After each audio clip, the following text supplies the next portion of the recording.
Hey there. Good to see everybody. Greetings, greetings. Can you hear us? We should just double check. Yeah. All right, great. Thank you. All right. Well, And welcome to anyone who is joining us for the first time tonight. If you want to introduce yourself, you can do that now. We kind of did a little bit of that last night. So you can unmute yourself and do that, or do it in the chat. Yeah, so the introductions, if you're able to watch the video last night, we simply did our name and how long you've been married, where you're coming from. Yeah, where you're living presently. Any kids or pets? Yeah, anything like that.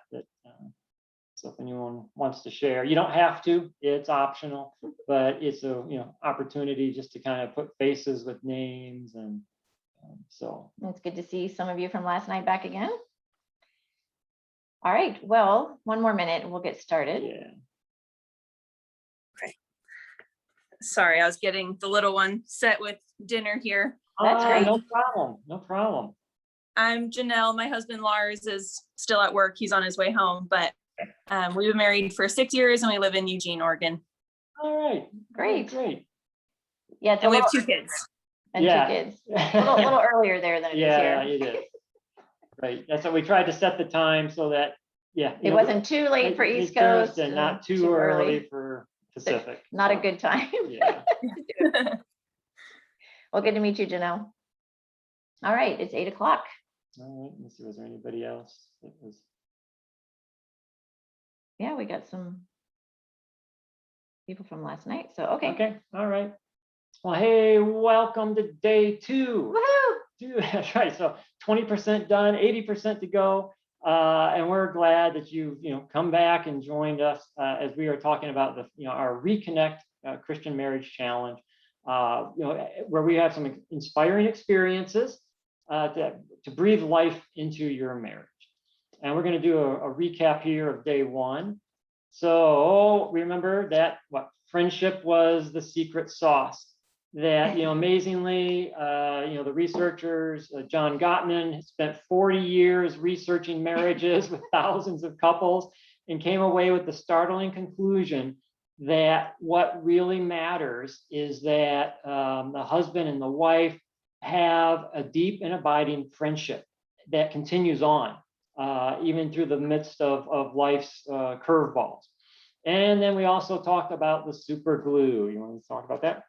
The glue is God that keeps us together, and it's not only God keeping you together this way, but your relationship with God drawing you closer together as well. That's right. That marriage was God's idea. So those times when you feel like you are locking horns with one another, and you're like, oh man, why are things so hard? That's right. Go to God. Go to God. This is all God's idea. And then we also brought out introduced the concept of the love and respect tank. You may have heard about it, talking about sometimes the love bank or the love tank. But for guys, it's one of those things that we usually resonate with respect more than labels of love. And elements of respect hit us more personally than some of the sort of other attributes of love that maybe touch a female's heart. So. Right. And women like the tenderness of the love language, but also want the respect as well. Yeah. So it goes both ways. Everybody needs love. Everyone needs respect, but there seems to be some differentiation there. We'll be talking more about that tonight. So now it's time for a homework check-in. So we simply want to ask, how did praying together go? You can kind of do a thumbs up if it was a good experience for you. All right. As we shared last night, at the end of our first challenge, that was one of the things that folks gave us feedback on when we were asking them, what were some of the most helpful exercises or homework or things that we gave them to do. And that was, I think, about the top of the list. So there's a couple more that made their list as well. So you get to still experience those.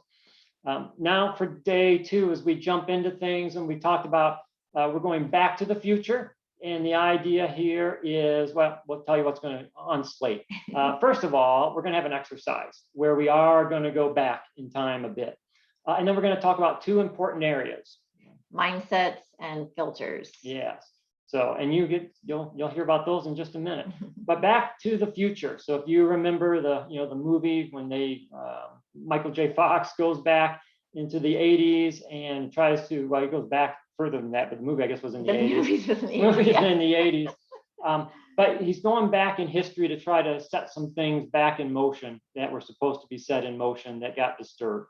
And part of what we're going to be talking about is that for our marriages, when things have gotten disturbed, one of the things you want to do is you do want to go back. And we're going to, in order to move forward. In order to move forward. So we're talking about reconnecting, and the whole part of that is to do it again. So what we want to do is we want to connect again. And so that's why we've entitled it Reconnecting. And we're going to just jump right into our exercise. So this is just something that you and your spouse get to talk about. We have a number of questions, and I'm just going to go through each one. We'll take a minute. You can, I think you're all basically muted anyways, but to kind of go over it. And here is the first one. So we're going back in time. So remember the first time you saw or encountered your spouse, your partner, and what was the first thing that caught your attention? Okay, so go. Go.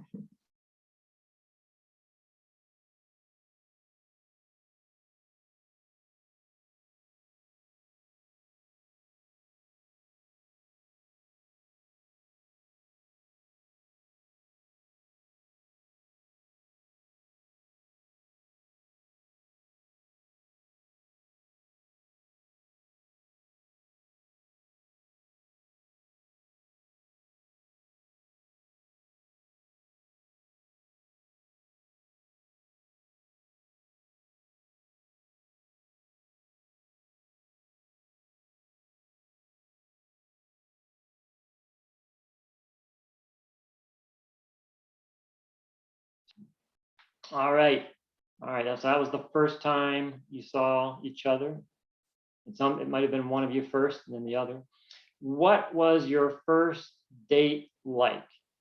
What did you do to prepare and look your best? All right, so reminisce about your first reminisce, date. and then if somebody wants to share a snippet of their first date experience with us, that would be great. That could be fun. Yeah, so go ahead.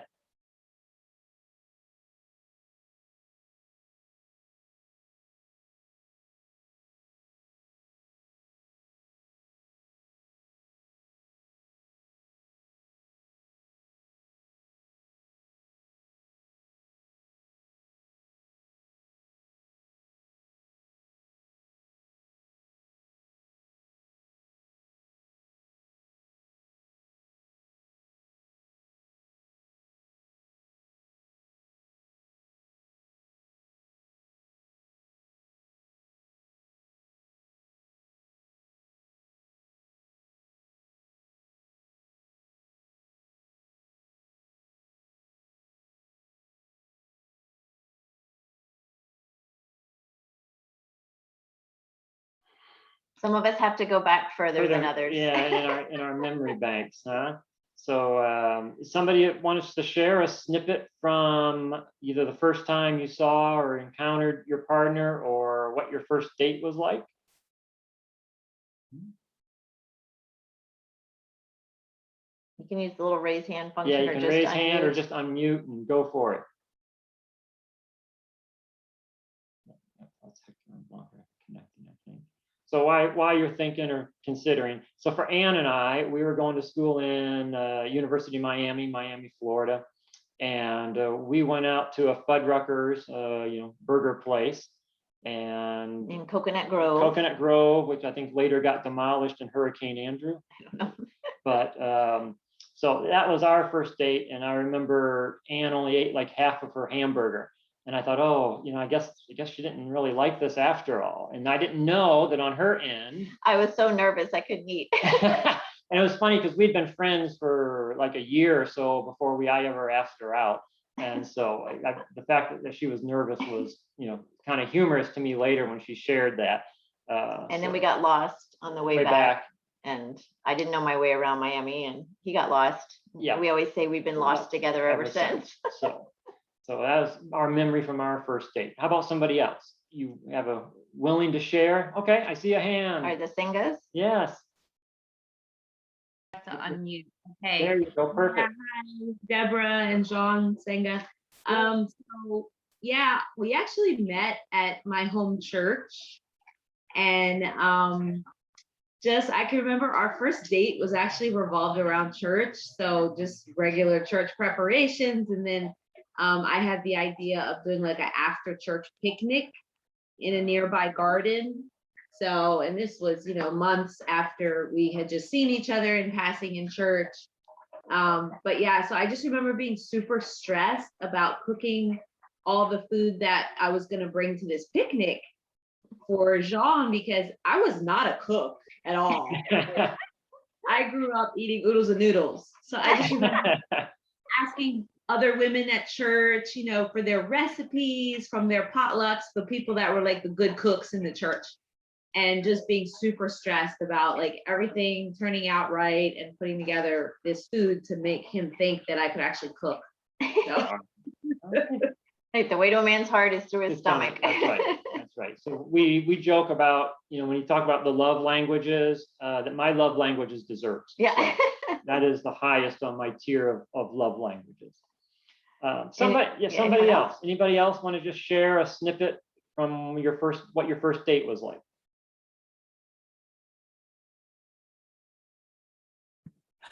Okay, so we're laughing because neither of us can truly remember our first date.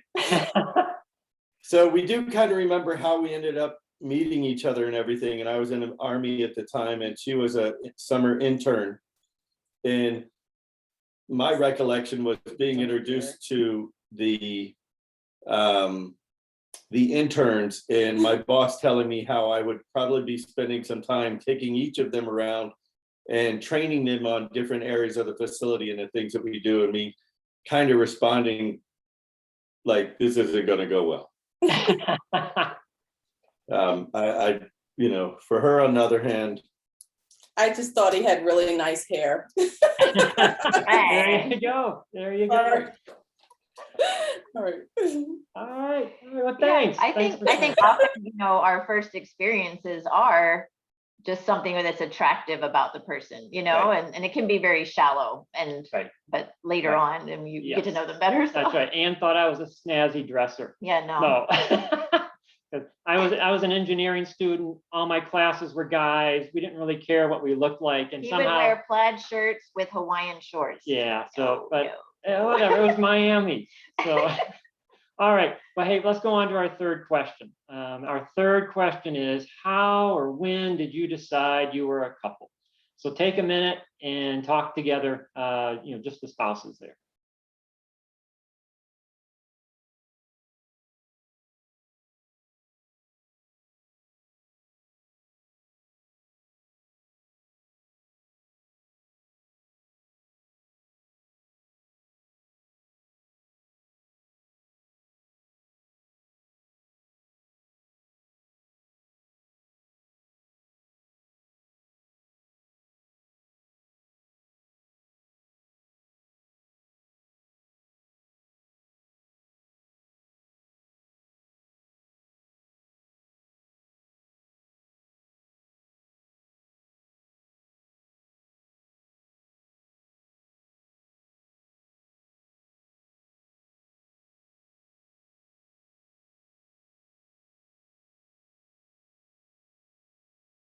Okay. All right.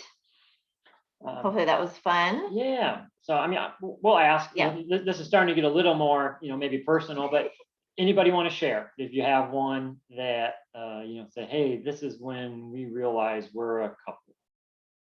No pressure. No pressure.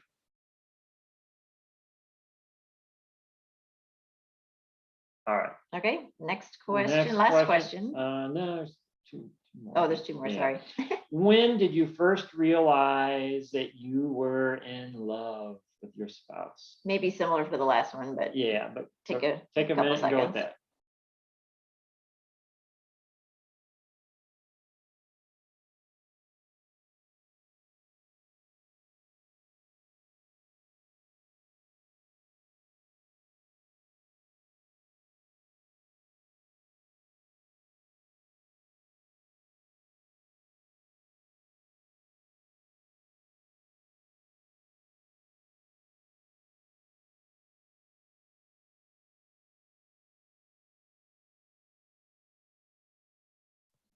All right, and we will move to the last one because it has some similarity and it may have happened. It's sort of at the same time.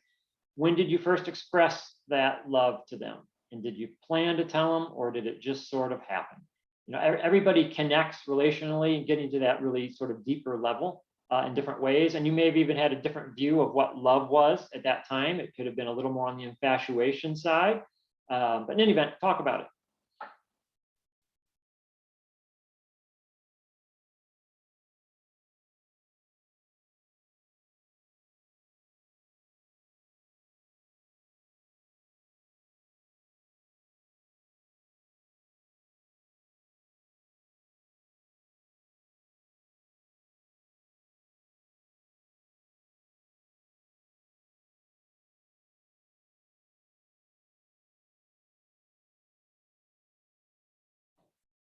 All right, good job, everyone. Hopefully that was fun. Yes, yes, going back in time. And now a bit from the research. You know, the importance of looking back at a couple is several things. One is, you know, John Gottman talks about from his experience and his research, as you focus on the past, if you are at a spot where it seems like the fire has died quite a bit in your marriage relationship, that looking back and remembering some of those good times is like finding some of the embers of the relationship and the spark and things of that nature. He talks about from his research, you know, 94% of the time, couples who put a positive spin on their marriage, and what he's really talking about is they remember the good things. You know, they have those memories. They're likely to have a happy future as well.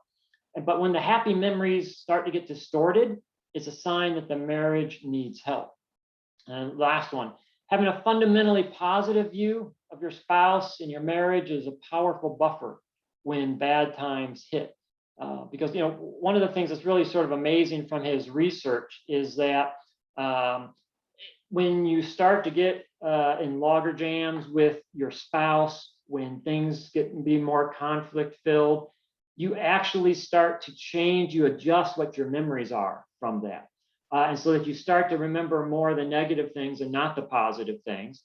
But, you know, and so that sometimes you got to go and you got to, you know, breathe some oxygen on those embers and kind of get things to flame back up and remember the positives. Because our brain is really wired, and we're going to be talking about some neurology here of neurosciences. But our brain is really wired to kind of go in different directions, right? I mean, for a mom giving childbirth, you're really glad that you don't remember the pain. Right. What you remember is I'm should probably remember it, but it's not not the foremost thing you think about your child. What you remember is, you know, oh, being able to hold the baby, you know, for the first time and things of that nature. So, and I think this is important to remember that when you start feeling like things are getting stale or whatever, remember, oh yeah, Back to the Future. Yeah. Let me go back and let's start talking about when we were first dating. We've done that before, you know, let's talk about our dating days. Right. And it does help to kind of bring back the life into that. And one other example I was just thinking of as far as the fundamentally positive view and having a distorted view of the past. My mother passed away when I was 16. And, you know, when you're 16, you're kind of like this with your parent. And I did not, as time went by, I had only negative memories of my mother. And I remember feeling really bad about that. And so when I prayed about it, I asked God to help me remember the good memories, and he honestly brought back all these wonderful memories, and I was able to think about my mom with love and a good memory rather than just all of the negative things that I was remembering about her. So sometimes you might have to ask the Lord to bring back those positive memories if you're stuck in kind of a negative rut. All right, are you looking at the wrong list? This comes from a movie that we like. It's just a cute, fun movie called The Matchbreaker. So if you're looking for a fun date night movie, that's a good one. And in this movie, the young man comes to his sister and he has this list of everything he doesn't like about his girlfriend, all the things that are wrong with her. And he thought she was perfect, and now he doesn't think so anymore.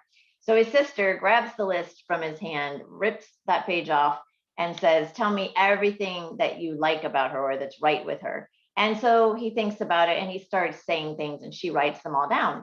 And then she hands it back and she said, you were looking at the wrong list. Yeah. And that just really hit me. I love that. And so we can have this whole list of the things that bug us about our spouse, right? They're messy, they're clueless, whatever. You know, all of these little things or big things. But then we can also, if we sit down and think about what do I appreciate about this person, hey, they're honest, they're a good cook, funny, great with the kids, whatever, then we're changing lists. Okay, so it's just like we were talking about that negative rut a minute ago with memories. You can be in a negative rut of looking at this other person. And I think all of us get to that point at some time, or rather, and a lot of times it's because of our own stress or whatever's going on in our lives. But think about which list are you looking at, you know, if you're having a hard time. And this can be true with any relationship. Right, yes, right. Teenagers. That's right. especially. Yeah. So, I mean, and one of the things Ann and I were talking about just before we kicked things off was I said, you know, I know there was a situation for me where, you know, an item with Ann, I actually sort of moved the item from one list to the other. I think based on thinking through some of this some time ago. And that is, you know, so when I would go into the kitchen, Ann has a way in her flurry of doing things in the kitchen of leaving cabinet doors open, you know, half open, whatever. So, you know, it doesn't matter. It seems like whatever time of the day if I kind of come into the kitchen, I might find a cabinet half open. And so I would kind of close it, and it would kind of, you know, bug me a little bit, you know, but I was like, well, it's not worth nagging her about closing, you know, the cabinet doors. But in the midst of thinking about all this, somehow there was a mental switch flip in my mind. And really what it reminded me of is, you know, this is a sign that the woman I love was here. And now when I walk into the kitchen and I see one of these cabinet doors half open, I actually get more of a positive feeling. I was like, oh, and, you know, and so I close it, and I close it lovingly, thinking a positive thought about my wife. So, you know, yeah. So you may have opportunities where you say, you know, I can even move something from the bug me list to what I appreciate list because it's tied up with the package of this is a part of the person that I love. And we all have our own, you know, little, you know, we want to call them failings, quirks, whatever. It's part of who we are. But that is also part of the package that we love. And so I'm going to move into Revelation. So we read this, I think yesterday. And I want to give a retelling of it as well for your marriage. So in Revelations chapter 2 and 3, John the apostle is on this island at the end of his life and in exile. And while there, Jesus comes and kind of gives him a vision. And part of that is Jesus has a message for 7 different churches there. And so John is writing them down. And for each of it, Jesus gives a very personal message to each of the groups of folks in these different towns. What I'm going to read one here. This is what he gave to the town of Ephesus. But I also want to read it in terms of thinking about restoring love and in marriage. So I invite you, I mean, the words are there, but I also invite you just to close your eyes for a moment and let me just read it to you as a way of retelling it for your marriage, okay? I know what you have been doing, your hard work and your perseverance. You have persevered and you've endured hardship. Yet I must tell you this, you've set aside the love that you had at first. So I want you to do this. Think about how far things have fallen, and then turn back and do what you did at first. So you can open your eyes if they were closed. You know, so what it's saying is, so Jesus was talking to this group of folks, and he said, you know, when you first came to know me, you loved me, you were excited about me, you were doing all sorts of things to try to, you know, please me in a way. And our marriage relationships can sometimes be that way, right? We did an awful lot. We invested a lot of energy in trying to court our spouse, doing things that would surprise them, you know, doing things that you thought, well, you know, would please them. But then in the midst, you know, we get married, life overtakes us. Those special things kind of get lost off to the side. And part of remembering is to say, oh, wow, yeah, we don't do that anymore. And this is still, you know, no guilt about the fact that we're not doing them anymore. But the idea is, you know, turn back and do what you did at first. And that's what this is about. The whole reconnecting is like, all right, let me remember what it was like and what I did do at first. And if we start doing that again, it's going to start filling up the love tank. A few other verses as we start to transition.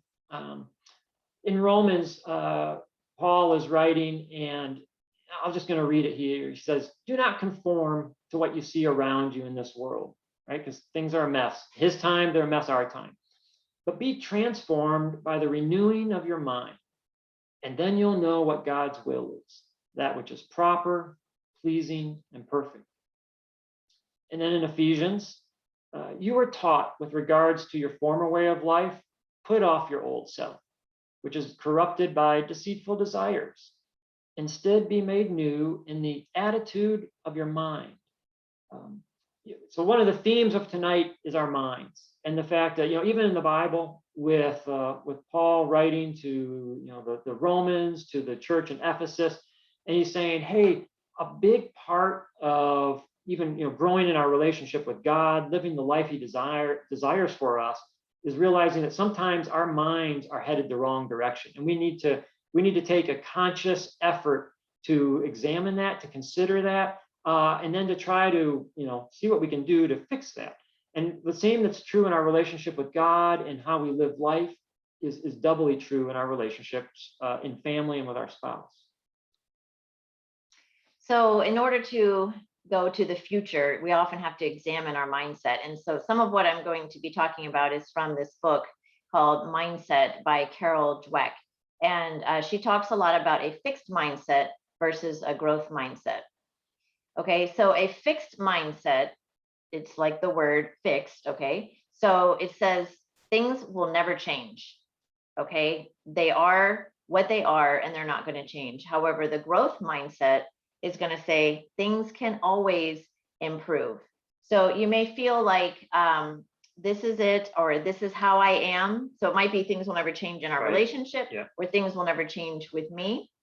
And wasn't quite there yet, but so like for example, I once thought I'm just a hot-headed person, right? And especially with my kids, I've tried to control my temper, and I can't do it. I'm Irish in background, and so that's just how the Irish are. There's nothing I can do about this. I've tried and that's it.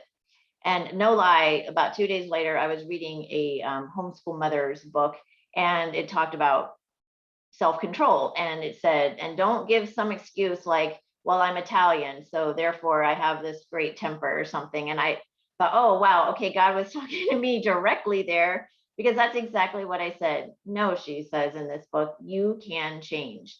And it's true, you can. And I have changed a lot. I don't think that I get angry very easily anymore. And so yes, that nature will still be there. I'll still feel it, right? But learning that I can stop myself, right? And I can change my attitude, take a deep breath, all of those things. And it's with God's help a lot of times.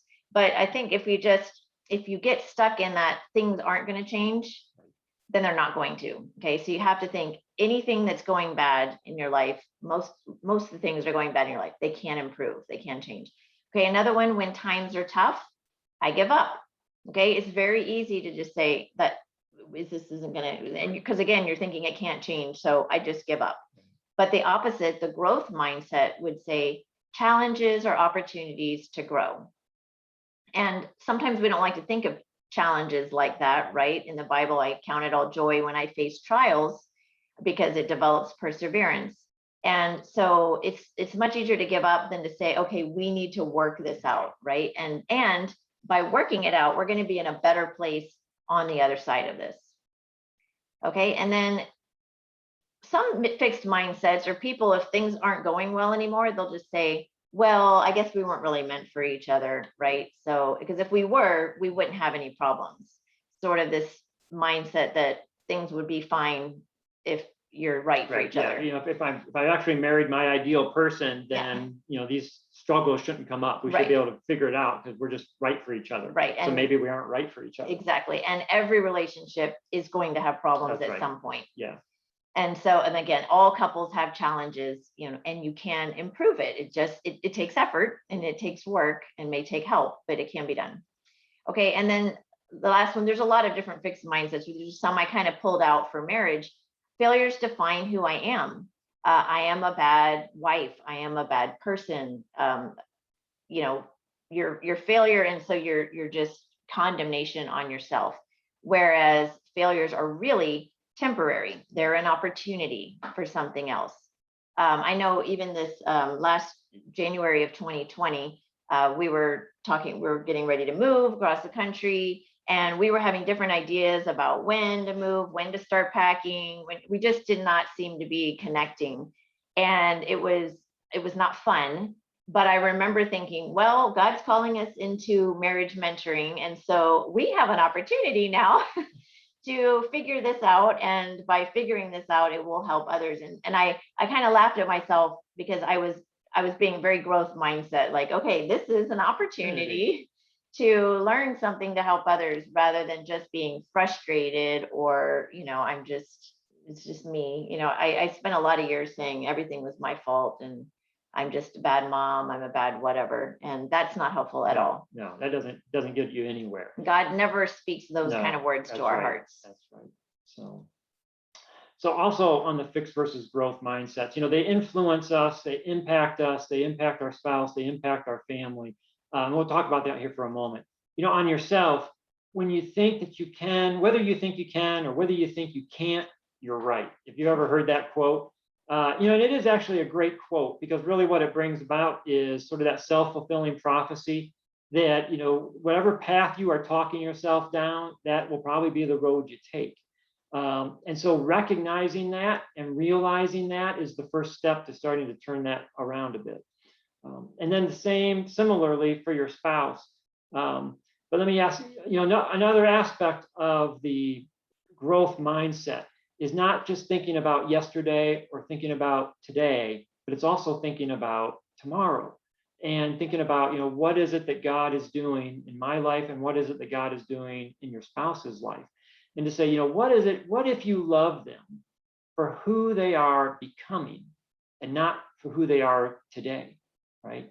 We got married, we loved who they were at the time. They grow and change, we grow and change, life is upon us. And in the midst of that, though, I mean, aren't we glad that we didn't stay the same as we were when we first got married? You know, we've learned a lot, we've grown a lot, and our spouse is growing and becoming, and God has wonderful things in store for them. And we want to love them for what God is unwrapping in their lives and be excited about that. And that's all part of the growth mindset, is not so much looking back and saying, well, wow, you know, I miss that things weren't this way anymore, because sometimes they just can't be that way anymore. Life happens, change happens. Sometimes that is we can't control. But to realize, okay, but who is it that they're becoming in the midst of this? In your marriage, you know, what if God wants you to make each other better and not just happy, right? You know, in North American Western culture for marriage, there's a pretty strong emphasis in sort of just the secular culture. Well, marriage is about being happy. And so if we're no longer happy, if it's just sort of not working out, well, then maybe it's just time to call this one to a close and we'll try again with somebody else. Right. And no guilt if you've been divorced, no guilt, because right. we understand it takes two people wanting a marriage to move forward and get better. Yeah. Okay. And that is important, because if one's in the fixed mindset and says it can't change, then it's going to be real hard to move forward. If both are saying, okay, we're at a bad place, let's figure out what we can do to make it a better place, then it can. So we're saying this more as hope, with no condemnation for anything that has happened in your past. Yeah. But, you know, going back yesterday, we looked at Genesis chapter 2, you know, God brings Eve to Adam, and, you know, here's a helpmate because you were incomplete without this person. Not to say everybody has to get married, but for what God looked at there, he said, Adam needs a helper. Adam needs a partner. And, you know, in the midst of all that, when we have a spouse, I am the key person that God is probably going to use to make Ann better. And Ann is the key person that God is going to use to make me better, right? Our parents had a lot of influence, but really, I mean, our parents, we had them for 18 years. You know, Ann and I now, we have 29 years of our marriage. So, you know, we are past the influence of what our parents give us. And now God is at work. I have friends that are at work in my life. But when I think about the primary person who's at work in my life, who has the most opportunity, it's Anne. And for me, and for her, it's me. Right. And so, that's the thing we want you to think about on the whole mindset aspect. And a very powerful three-letter word, very small word, is yet. Okay, so we just can't communicate yet. Okay, we are, at odds. There's no peace in this house yet. Okay, very powerful. One example of this with a young child. I had just read this book all about yet and the power of yet. And I was at a pool party, and this young boy was trying to learn to swim, and he had the little things on his arms, and he was struggling, and he came over to the side, and he said, "Mrs. Teagarden, I can't swim," and he just looked so discouraged. And I looked at him right in the eye, and I said, "Yet," and he said, "What?" I said, "Yet. You can't swim yet because you're learning, but you will." And I saw his whole face and demeanor change. And you could just see it was kind of like, oh, yeah, I guess I am going to learn to swim. And then he spent like the next 15, 20 minutes practicing trying to swim. And he went over to his mom and he said, "Mom, I can't swim yet." And after reading this book and like trying it out, it was so powerful to see that really does work. Yeah, right. And so, talk to yourself that way. When you find yourself with a negative thought, then think yet. Right. Yeah. Okay. I mean, it's a very straightforward way of helping you break out of a fixed mindset to a growth mindset, is realizing, right, I may be struggling now, we may be struggling now, but there's still a yet involved in what God wants to do and what God can do and what God will do. And you can use it with your spouse. Yeah. If they're saying, down on themselves, you can say, "Remember, yet." Yes, that's Okay. right. We can get through this. Filters. Yes. So my glasses, right? I see things through these glasses. And unfortunately, we all have glasses that we put on occasionally. And he and I can look at the same thing and interpret it very differently. And it can come from having a certain lens on or a filter. Yeah. Where do these filters come from? Sometimes it's just your gender. Men and women in general see things very differently. Okay. And so I might say something and Grant will say, "No, I didn't hear them say that at all, or I don't think they were upset," or and a lot of times it's our gender looking at things and culture. Right. Yeah. So sometimes we think about, well, do I have a cross-cultural marriage or not? Every marriage is cross-cultural, because every marriage, you came from one family with traditions and a culture, maybe a subculture, if you want to call it that. And I came from a marriage or from a family that way. And then, the joy of actually coming together and starting your own family, just even as a husband and wife to start with, though, is defining what is the culture going to be for the family that you're creating.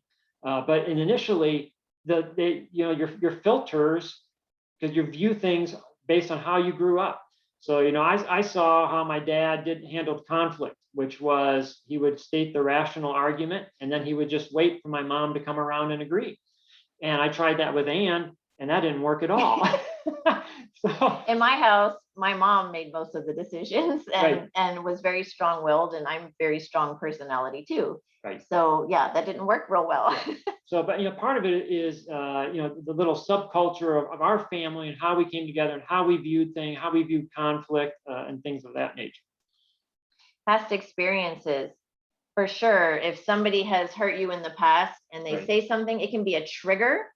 And now you're reacting with all of this past emotion. And so if your spouse really overreacts to something, or you find yourself overreacting to something, like this was a little thing and I'm reacting like this, it's probably from past experience. Yeah, but it doesn't have to be related to your spouse. No, it doesn't. Right. So like for me, I had an older brother who was not very nice to me. And when my son started talking back to me or fighting me and things, it just brought back all this feeling of being powerless with my older brother and how he treated me. And so now I'm getting, talked back from this teen, and suddenly I'm I'm reacting and going into, like fight or flight. And it was really all of this from the past.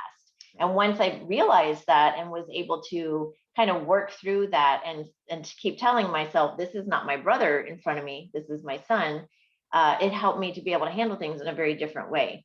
So that's sort of a red flag. If you or your spouse is over the top reacting to something where you say, okay, that didn't warrant that, Right. there's probably a trigger from the past. And it's good to sit down and pray through that and ask God, show me what filter am I looking through here?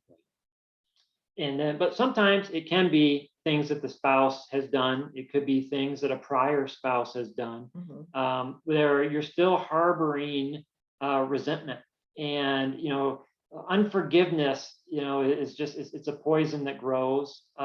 Bitterness grows, and and that's why God in His wisdom said, "Hey, you got to let things go. You got to seek forgiveness in this, because it's not just for the other person." Generally, it's more for what it does in our own hearts than really in the other person's hearts. Right. And yeah, it can definitely do that. I was thinking of one time when we were first married, and I was teaching, and I had put on this, I can't think of the word. My class had put on a presentation for the school. And so Grant had that day off because it was Veterans Day and he was in the military. And so I told him, hey, my class is putting on this presentation at this time. I would, if you want to come, I think I was casual about it. If you want to come, you can. And so I was looking for him, and he didn't show up. And I didn't realize how much that had hurt me until I was just irritated with everything he did for like the next week, and just everything. I was snappy. And finally I said, okay, Lord, what's going on here? Because I'm not happy with this person at all. And the Lord showed me that I was still upset that he hadn't come to see my world, what was important to me. And I had purposely picked my class to do it on Veterans Day because I knew my husband would have the day off, but I had never explained that to him. I had not explained to him that I had purposely picked that day so that he could come. And it was really important to me, which had I done that, he probably would have shown up. Right. But I realized that unforgiveness was what was driving all of that. So I had to forgive, and then I had to explain to him, and literally, he wasn't irritating me after that moment. So that was definitely an unforgiveness issue. Finally, the enemy. The Bible is real clear talking about, that Satan is around and about, and he is trying to mess with our lives. And, really one of the primary ways he does that is just by speaking lies. You think about the first couple, Adam and Eve, and, Jesus talked about, the serpent from old, Satan coming up and telling half-truths to get Adam and Eve to distrust God. And that's really, a lot of times what Satan will do in our own lives, right? He wants to give you a half-truth to start leading you down this thought process that makes you distrust your spouse. It makes you think negatively about your spouse. And he plants the doubt, but he encourages you to water it. And that's where, we have to realize that hey, this is not what this is about. Yeah, I have a story about that as well. Okay. And I don't think we always realize thoughts that are in our head maybe didn't come from ourselves, right? We just sort of grab onto them. But there was one time where I very clearly recognized this was not my own thought. And I think when I was younger, married, I kind of always felt like he was so much better than me, and I didn't really deserve him. And why did he choose me? Because he's so amazing and I'm not. And I kind of always had that, which was not healthy, but I always had that sort of unhealthy thought. And so one day I was making dinner, and he called and said, he was going to work late and he'd be home late. And I was okay, I was kind of a little disappointed because I've already got dinner half made. And so I hung up the phone and I went back to chopping or whatever. And this thought clearly came into my mind: he doesn't deserve you. And I just laughed out loud because I clearly knew that had to be from the enemy, because I had never thought like that in my life. I had always thought of it the other way around. So he kind of picked the wrong lie to place on me. But it just amazed me to think, if I had latched onto that, where would that have taken our relationship? He doesn't deserve me. He can't even come home from work on time to eat the dinner I'm making him. It could really have taken me down a bad path. and begun, what the enemy wants to do is drive a wedge Right. between you. That's right. And so if there is a wedge, look at it. Is this truth, or is this something that really the enemy is just messing with us? Okay. All right, so how do we remove them? Once we start to realize that some lies and filters are in place, but that really is the first thing, is recognize them for what they are, and that is their distortions, right?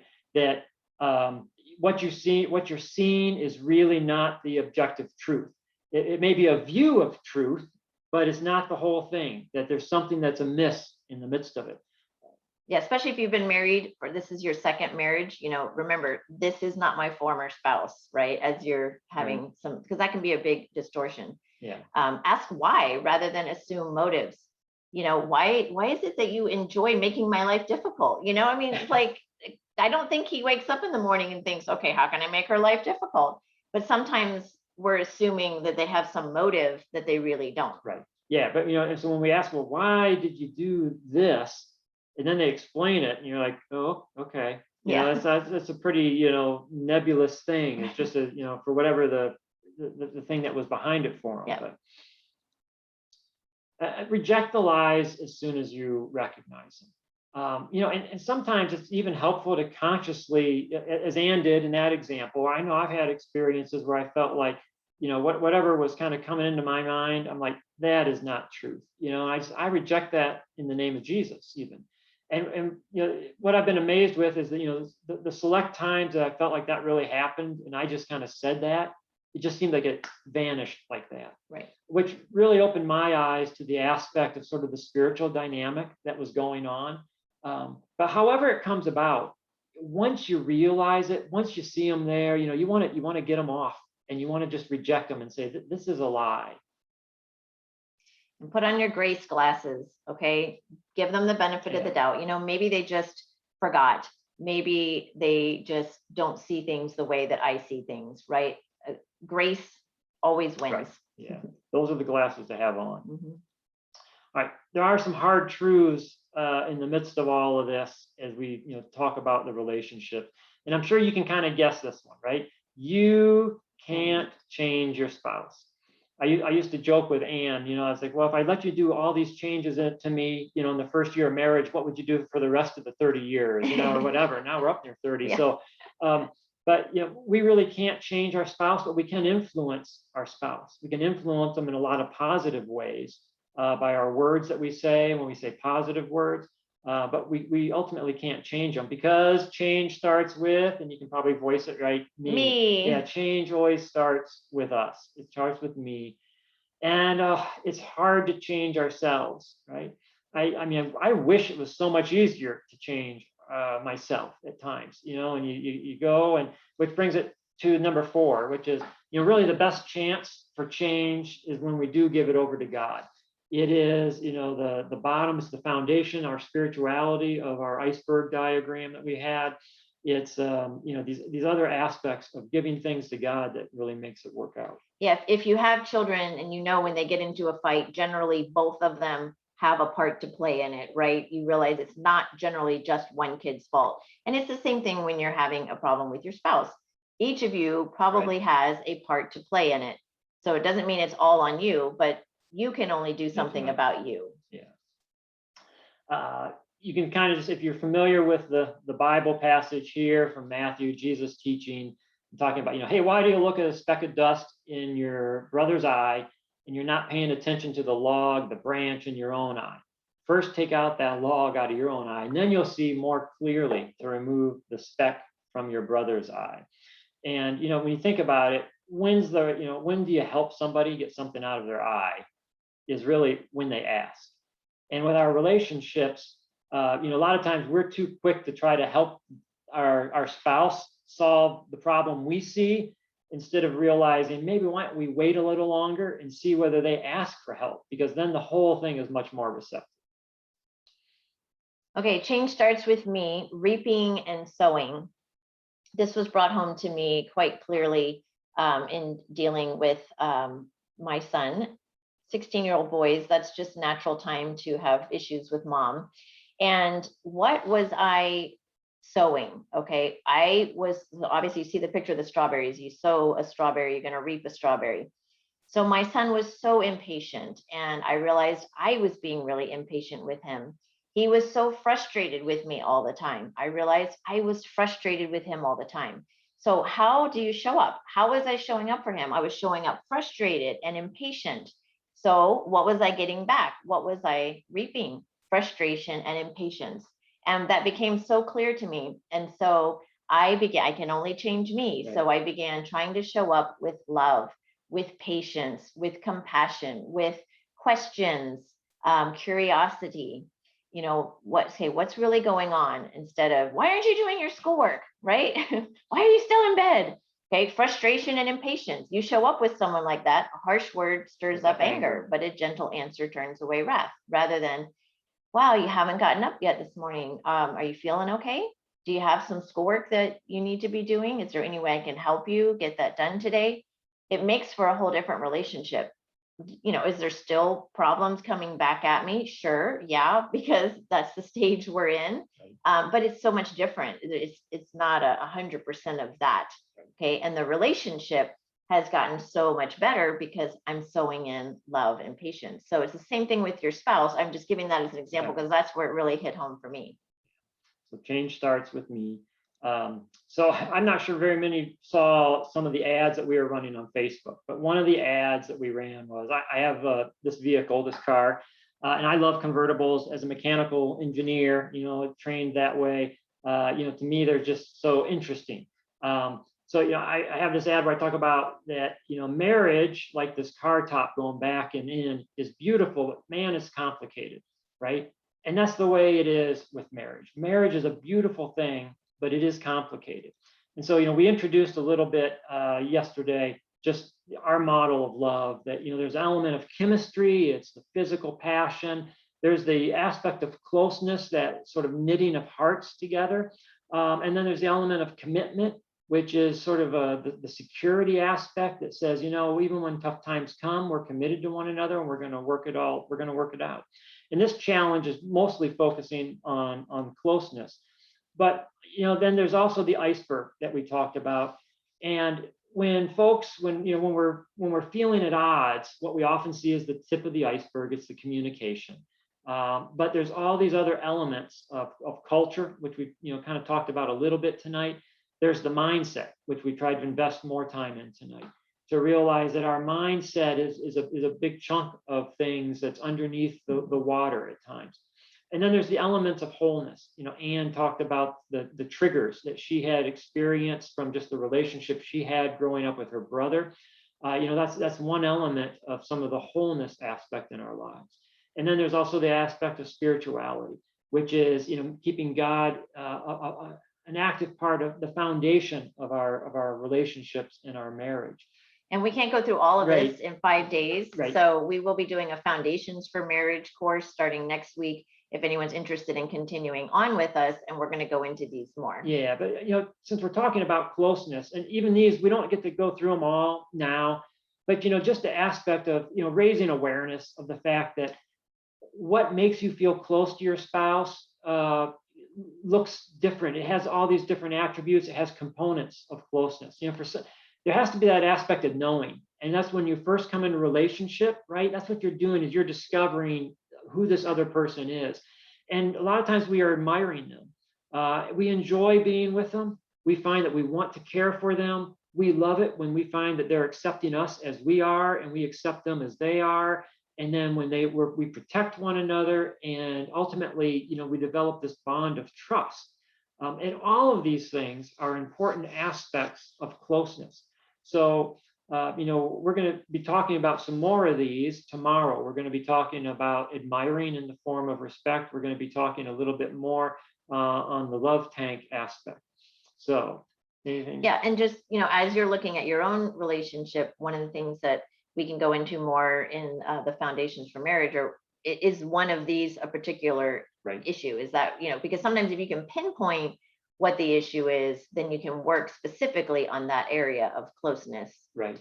Yeah. So, as we work through things, if you're still struggling on the reconnection point, thinking through some of these areas are some of those are some aspects, some components of that.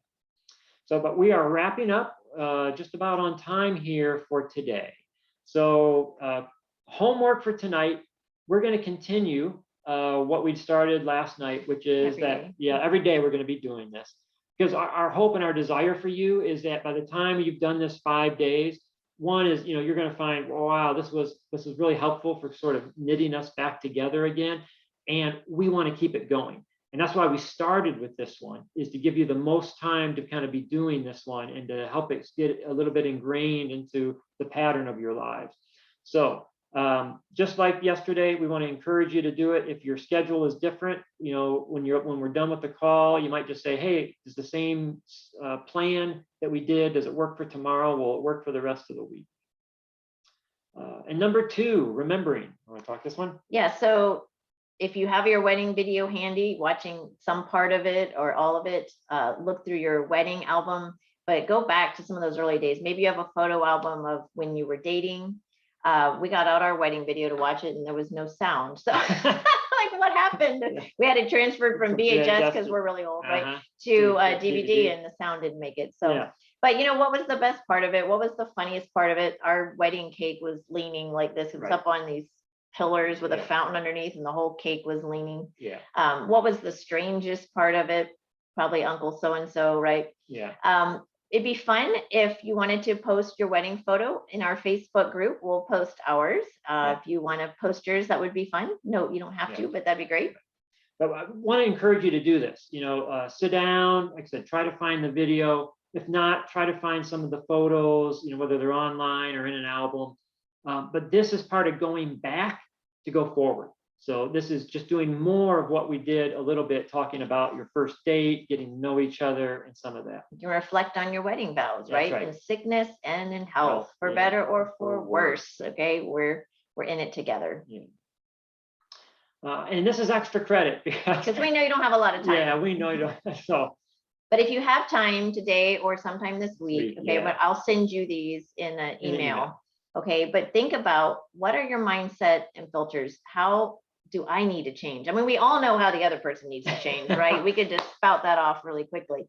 But how do I need to change? Okay, go to a quiet place, maybe write these down. Do I have a fixed or a growth mindset in relation to myself, in relation to my husband or wife, in relationship to our marriage?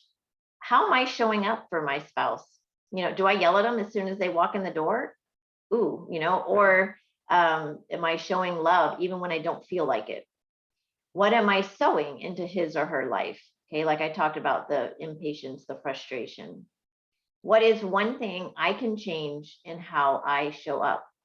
Okay, if you will take the time to do this sometime this week, I think this will benefit you more than just about anything else. Okay, yeah, you can learn communication patterns. Those are all good. Right. But if these fundamental mindsets are off, you're going to be stuck in that same rut. And I know for me, this was life-changing in my relationship with my son. Not only because it didn't solve every issue, but I'm more at peace now because I'm not always showing up angry. And I know I'm doing everything I can to make things better. I can't change him, but I'm doing everything I can to make things better. All right. So that's extra credit. Looking ahead. So we're going to be encouraging you Saturday or Sunday. The challenge will be over, but it will be one last homework assignment for you. And that is to, plan a date. Dates have taken a hit over the last year. Yeah. We know everybody, depending on where you're living, the situations are different to what degree you can go out. But we really want to encourage you to make a plan, do something special in the way of being together, just the two of you. So figure it out, somehow working out the babysitter situation or whatever for Saturday or Sunday. So a couple of guidelines, just find something that both of you would find fun and relaxing. So, both of you, not one or the other. And no discussion of marital issues during the date, okay? So there should be no pressure. So even if we're on the lower end of our scale, or your love tank is closer to being empty than it is full, know that when you go into this, that you're both committed as, we're just going to go out and have fun together. And we would encourage you to see if you can relive one of your early dates, because that's a great way of also sort of going back to go forward. So. Yeah, no, don't talk about the kids either. Yeah. If you have kids. That's right. So just wrapping up, reconnecting starts with going back to go forward. Change starts with me. And do I have a growth mindset? All right. And so that is where we are going to end up. We're going to see, is there any questions? I'm not sure there's any questions in the chat for tonight. We'll So- stick around for a minute. Yeah, we're for going to, just that, like but- we did last night, we're going to stick around and we're going to be the last ones to leave. But we want to, say if you've got anything that you want to ask about what we shared, and while you're thinking about that. Yes, just Yeah. as coming attractions. Tomorrow is Stop the Hurt. Yep. Some ways to stop hurting each other. Day 4, it takes time. And day 5, make it fun. Yeah. Okay. And again, every night at 8 8 Eastern. And if you miss one, it should be showing up in the Facebook group under guides. Yeah. Under guides. But it takes me an hour or so to get Yeah. it downloaded and then uploaded and Yeah, all it of that. So. takes a little while for Zoom to finish processing it. So, And our prayer for you, may the God of hope fill you with all joy and peace as you trust in him, so that you may overflow with hope by the power of the Holy Spirit. That's Romans 15:13. that's right. We want you to be filled with hope if you're feeling hopeless. We want you to have joy in your relationship and peace. And you get that by trusting in him and allowing the power of the Holy Spirit to do that. And Lord, we just pray that into each couple's hearts, Lord, for hope, for wisdom, for peace, for joy, for your Holy Spirit to be at work. In Jesus' name we pray. Amen. All right. Well, hey, thanks for joining us live for our second night. 3 more to go. Like I said, Ann will send out an email summarizing the homework assignments for you. So have a great rest of your evening. We're going to hang out till everybody else is gone. So if you want to hang out with us for a few minutes, feel free to do that. Everybody else, good night. We'll go ahead and stop the recording. Yeah. And if you do have questions that you want to email, the email that I'm sending from, you're welcome to email a question as well.